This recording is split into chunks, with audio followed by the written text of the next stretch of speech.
Hey, so today I'm going to talk about indie games. Now, indie games are usually you find them on like a computer. There are some indie games that are like on like PlayStation and Xbox store and I guess kind of the Nintendo store as well.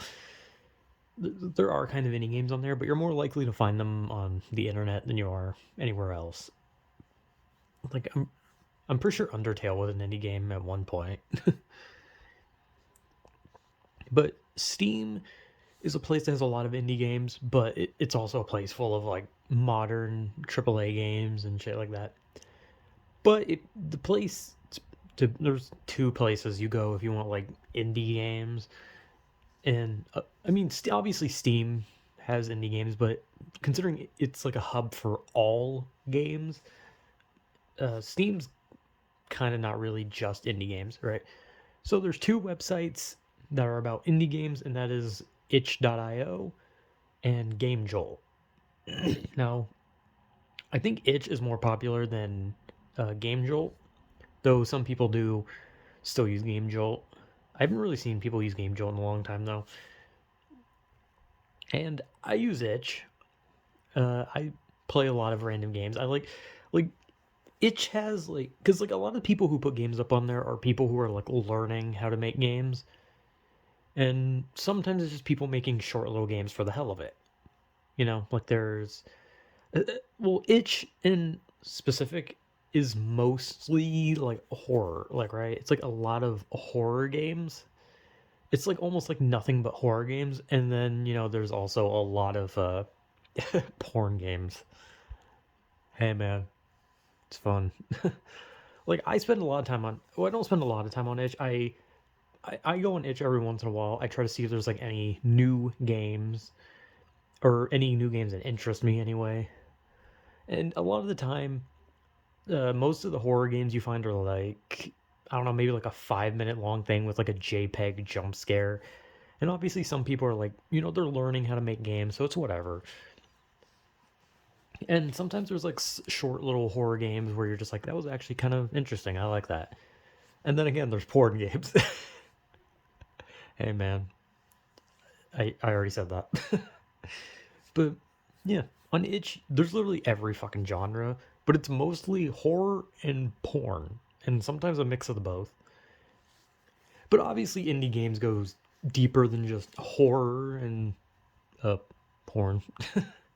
It goes deeper than that because, like, especially like I said on Steam, there's a lot of horror game or fuck God, there's a lot of indie games that are like big production. Sometimes there's ones that's like made by one person and the game is like huge, and sometimes there's these like well put together games because like I said, Undertale at one point was an indie game before it started like getting like huge.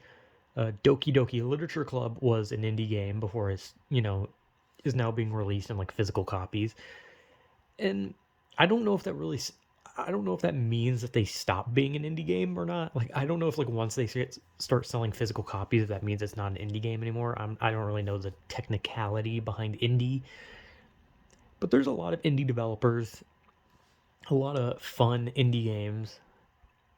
Some that are like very high quality, some that are low quality, and some that are just like made with the intent to just have like a really short thing so they can test something or just see if the game will get any attention at all and they can build off it really. And I haven't looked at Game Jolt in a long ass time. I think the last time I looked at Game Jolt was when I was looking for a weird game called Five Nights at Fuckboys, which was like some like Five Nights at Freddy's RPG parody game. And that was like the only time I ever went to Game Jolt was just like to find that game, and I played it and I beat it. And yes, I do have brain damage. Thanks for asking. But I never really looked at Game Jolt, right? Like I've never like looked around Game Jolt to like try and like see like, oh, what games are there on Game Jolt, right? I mostly use Itch if I want to find an indie game, but a lot of time Itch.io doesn't really have like a lot of like new indie games, and when there is a new indie game, it's kind of just like a short horror that's almost a perfect copy of like the last five like 10-minute horror games. And eventually, if you like scroll far enough, you'll find like maybe like a weird game where you're like, this could be interesting, and then it's not. Like I could never make a game. I'm gonna be honest. So these people even making something that functions 1% is like amazing to me. So like congratulations that you can at least create like a functioning game because I don't even understand shit. But I like playing indie games. It's fun to like sometimes just play like a 10-minute horror game where it's like, ooh, what's the point of this? And then boo jump scare and you're like, okay, I guess that's it. And like I said, there's porn games if you like it. It's not saying anything about me.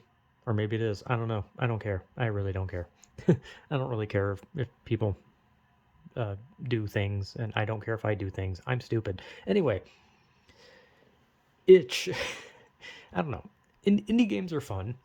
It's sometimes it's fun, like I said, just to have like these like really short games, or to like see like concept demos where people are like, "Does this seem like a good idea for a game?" Because like I've seen a lot. Like I said, I've seen like just like walking simulator horror. I've seen like Metroidvania games. I've seen like things that seem like they'd be like a phone game. I've seen just a lot of smut in a good way.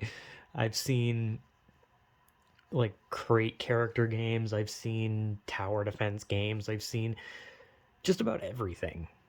Visual novels, like whatever you're looking for on, you'll usually find like an indie version of one, right? Like Itch is a really good place for it, though. The when you download the fucking like Itch app, though, that shit like runs like ass for no reason. And I don't know anything about Game Jolt. Maybe at some point I'll like look at Game Jolt and like actually like learn about Game Jolt. But for now, I'm just gonna use Itch. And Itch has a lot of fun games on it. There's a lot of cool stuff. I'm pretty sure Vampire Survivor is also on there, which is like a game that people obsessed over for a while. I never played it. I played Hollow Cure instead, which is basically just a ripoff, except with VTubers. Because I'm a loser. But yeah, I play indie games here and there, and yeah, I don't really know what else I can really say about that. I play some indie games here and there. I really like the short horror games because sometimes they're so bad that it's hilarious. I played one that really fucking like shook me where I was just like I played it and I was just like I actually kind of feel like I lost years off my life after playing that. Not because it was scary, but because it kind of just made me wish that my death was incoming. But yeah, whatever. I play a lot of indie games. I think indie games are fun because it's fun to sometimes not play like a AAA game and just like play like the short experience just for fun. And sometimes there's even indie games that aren't very short and they're actually very lengthy and well done. So, yeah, always give indie games a chance. So, yeah, indie games are fun sometimes. So, yeah, whatever.